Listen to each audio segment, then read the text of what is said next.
कालच्या लेक्चरला हा रिझल्ट पाहिला, काय रिझल्ट मध्ये अडचण नसावी कुणाला. त्याच्या आधारित आपण एक्झाम्पल पाहूत काय येतं.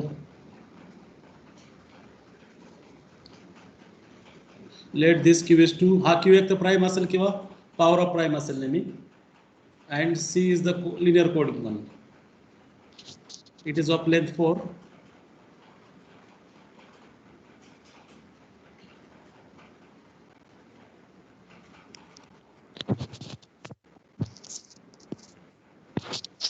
Then find dimension of C. This is linear code, and as well as dimension of C perf, and what is the C perf in addition to this. Find all these things. So C is C linear code आहे का आधी आपल्याला declare करावं लागेल. This is the subset of F to 4.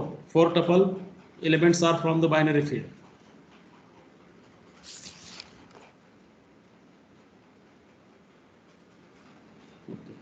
Linear code आहे का आपण easily check करू शकतो. कोणत्या दोघांची ॲडिशन त्या ठिकाणीच असावी. 0 त्या ठिकाणी आहे पहिली कंडिशन. कोणत्याही दोन घ्या, या दोघांची बेरीज तिसरा येतो, या दोघांची बेरीज हा येतो, या फर्स्ट अँड लास्टची बेरीज सेकंड येतो. तो C is linear code. C is linear code over F2. आणि कालच्या रिझल्टमध्ये आपण पाहिलं की डायमेन्शन ऑफ सी कशी फाइंड करायची. तर डायमेन्शन ऑफ सी करायची logarithm to the base Q. क्यूची किंमत 2 आहे. कुणाचा लॉग घ्यायचा, साईज ऑफ सी. तर साईज ऑफ सी किती आहे, सी मध्ये किती वेक्टर्स आहेत, 1 2 3 4. It has 4 vectors. So this can be written as, always linear code has q power vectors.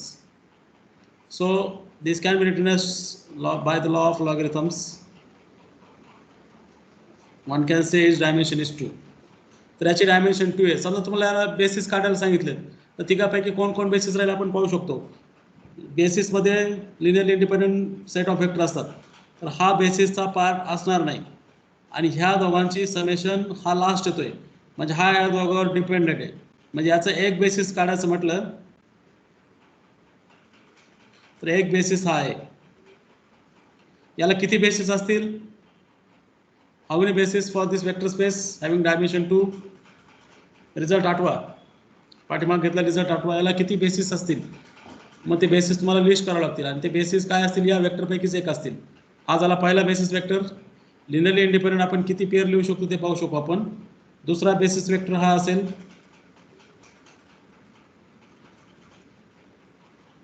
तिसरा हे लिनियरली इंडिपेंडंट. दोन वेक्टर जर मिळाले लिनियरली इंडिपेंडंट आणि डायमेन्शन 2 असल्यामुळे ते नेहमी बेसिस असतील. याच्यापेक्षा जास्त आहेत का, बेसिसचा काय फॉर्म्युला, नंबर ऑफ बेसिसचा फॉर्म्युला आठवतो का पहा. What is the formula for to find number of basis, we have taken in the last lecture. तो फॉर्म्युला काय, 1/k फॅक्टोरियल. आपण प्रॉडक्ट करतो, प्रॉडक्ट कोणाची करतो, q to the power k minus q to the power i, आणि i is running from 0 to k minus 1. तर इथं k ची किंमत 2 आहे आणि q ची किंमत सुद्धा 2 आहे. म्हणजे आपल्याला काय करायचं आहे, 1/2 फॅक्टोरियल प्रॉडक्ट करायचं आहे. 2 square minus 2 to the power 0, 2 square minus 2 to the power 1. 2 square minus 2 square करायचं नाही, इथंच थांबायचं या ठिकाणी. 1/2 4 मायनस 1, इट इज 4 मायनस 2. हे कॅन्सल होतील आणि किती आले, 3. हे 3 आहेत त्याचे number of basis. This are the basis for, विचारलं इथं विचारलेलं नाही आहे, पण आपण एक डिस्कशन करायचं म्हणून या ठिकाणी डिस्कशन केलं. तर आपल्याला फक्त त्याची डायमेन्शन विचारली, आणि याचे कोणतेही बेसिस असतील तर त्यामध्ये 2च वेक्टर असतील की जे काय असतील, लिनियरली इंडिपेंडंट असतील. इझिली B2 आणि B3 तुम्ही लिनियरली इंडिपेंडंट चेक करू शकता. तिसरा वेक्टर ॲड केला तर ते डिपेंडंट राहतात, ही गोष्ट लक्षात घ्या.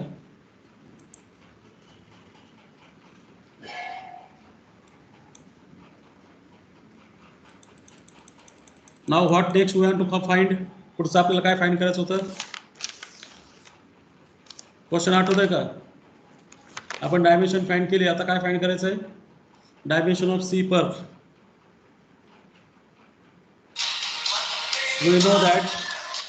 we know that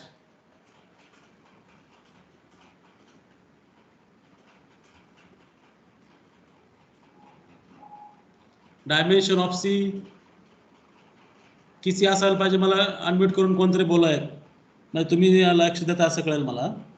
अनम्यूट करून कोणतरी बोला. सी आणि सी पर्पचं डायमेन्शनची बेरीज केली तर ते किती असते? एन. हा, एन. एन किती इथे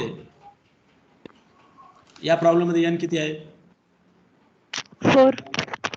length of each word F Q N आपण म्हटलं ना, काय तो 4 आहे. याच्यात याची किंमत 2 आहे, तर आपल्याला याची किंमत आपण इझिली लिहू शकतो. याची किंमत किती आली? Dimension of C perp is 4 - 2 म्हणजे 2. म्हणजे नक्कीच याच्यामध्ये सुद्धा 4च वेक्टर आहेत. सी पर्प मध्ये सुद्धा किती आहेत? 4च वेक्टर आहेत. सी पर्प आपल्याला शोधावं लागेल. आता पुढचं विचारलं सी पर्प. आता इथं बऱ्याच वेळा मागच्या वेळेस कन्फ्युजन होतं. तुम्हाला 4 लेंथ असलेला शब्द घ्यायचा आहे, कुठला? F24चा. कंडिशन काय पाहिजे? XYZW हा सीच्या सर्वांशी 0 झाला पाहिजे. सीच्या सर्व एलिमेंटचा त्याचा डॉट प्रोडक्ट 0 आला पाहिजे. अशा वेळेस आपण असं म्हणू शकतो. मग आता XYZW कोणते? त्या ह्या कंडिशन खाली आपल्याला यायचे. तर 4 इक्वेशन येतील आता. XYZW × C1 = 0, XYZW × C2 = 0, XYZW × C3 = 0, XYZW × C4 = 0. ते वेक्टर जे आहेत त्याला मी C1 C2 C3 C4 असं कंटिन्युअस नाव देतो. या ठिकाणी याला आपण याला C1 म्हणूयात, याला C2 म्हणूयात, याला C3 म्हणूयात आणि याला C4 म्हणूयात. असे वेक्टर की जे सगळ्यांशी काय करतील? XYZW असे घ्यायचे. XYZW असे घ्यायचे की सर्वांशी त्याचा डॉट प्रोडक्ट काय यावं? 0 यावं. आता पहिला आपण पाहिला असता हा काय? x × 0 y × 0, त्यामुळे हा 0 = 0 होतं. इक्वेशन 0 = 0 देईल. हे इक्वेशन आपण नाही समजलं तरी चालेल. या ठिकाणी C2 काय होता आपला? C2 आहे, वाटल्यास इथे लिहितो मी इथं. ठीक आहे, एक स्टेप आपण ॲडिशनल लिहू, म्हणजे नंतर जेव्हा पाहताल तेव्हा तुमच्या लक्षात येईल.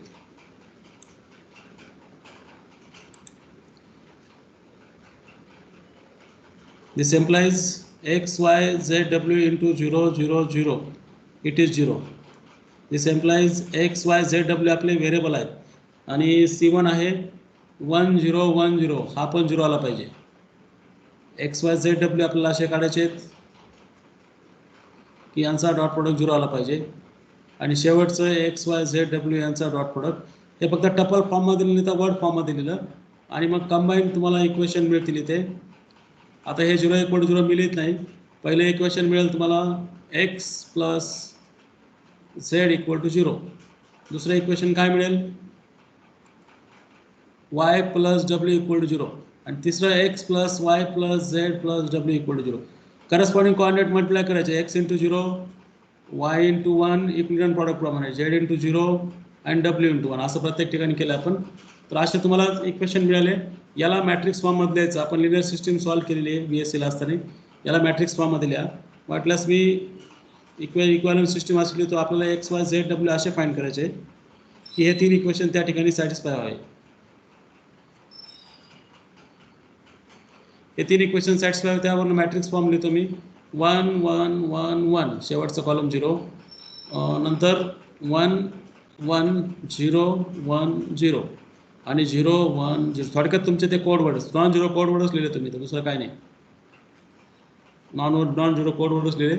आणि याचं सोल्युशन स्पेस म्हणजे काय असतं? ते सोल्युशन स्पेसचे बेसिस म्हणजे बेसिस फॉर सी पर्प.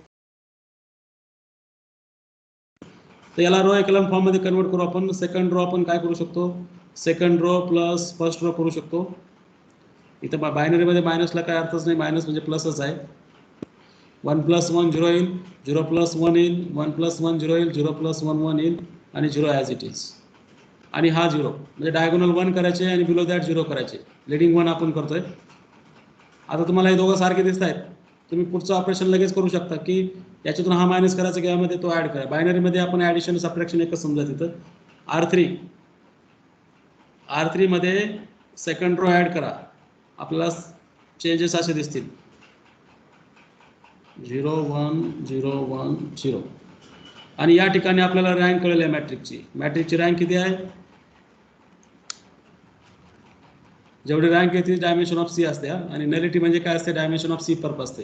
हे एक गोष्ट लक्षात घ्या तुम्ही. तर what is the rank of this matrix. याला मी जर नाव दिलं, याला सिस्टीम लिहिलं मी x = 0, असं x = 0. तर इकेलॉन फॉर्म म्हणजे काय, लीडिंग 1 करायचं, लीडिंग 1 त्याच्या राईट साईडला असावा. समजा तो इथं नसेल तर इथं असेल, त्याच्या पुढे सगळे 0 असावे.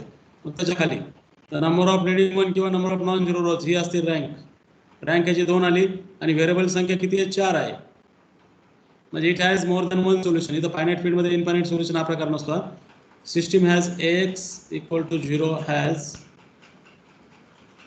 more than one solution.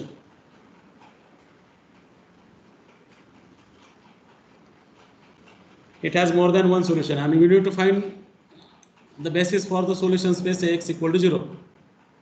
इथं C perf काय असेल या ठिकाणी, C perf is all those x in F24 such that x = 0. हा तुमचा C perf असतो आणि हे म्हणजे काय आपण वरती लिहिलाच आहे. ठीक आहे. आता आपल्याला काय करावं लागतील, याचे व्हेरिएबल 4 आहेत, रँक 2 आहे, तर तुम्हाला नियमाप्रमाणे 2 व्हेरिएबल फिक्स करावं लागतील. जर तुम्हाला लिनिअर अल्जेब्राच्या गोष्टी आठवत असतील तर पहा. To find complete solution, fix the number of variable minus rank, that is 2 variables.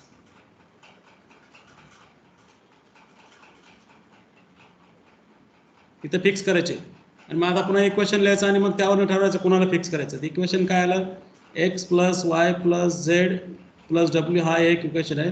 आणि दुसरं इक्वेशन काय येईल, शेवटचं इक्वेशन फॉर्ममधनं दुसरं इक्वेशन काय येईल, इथं 0 × x + y × 1 + 0 × z म्हणजे y + w = 0. याच्यात 2 व्हेरिएबल ठेवायचे आपल्याला. तर याच्यावरून असं लक्षात येतं की y ची किंमत -w आहे, म्हणजे y हा w आहे. म्हणजे y ला फिक्स करू शकतो आपण. y ची किंमत w ठेवली तर आपण इथं वरती काय लिहू शकतो, पहा इथं. तर y ची किंमत w ठेवली तर वरती काय येईल, x + w + z + w = 0 म्हणजे x + z = 0 आहे. म्हणजे x आणि z काय असतील, सारखे असतील. x = z, -z म्हणजेच x + z असेल.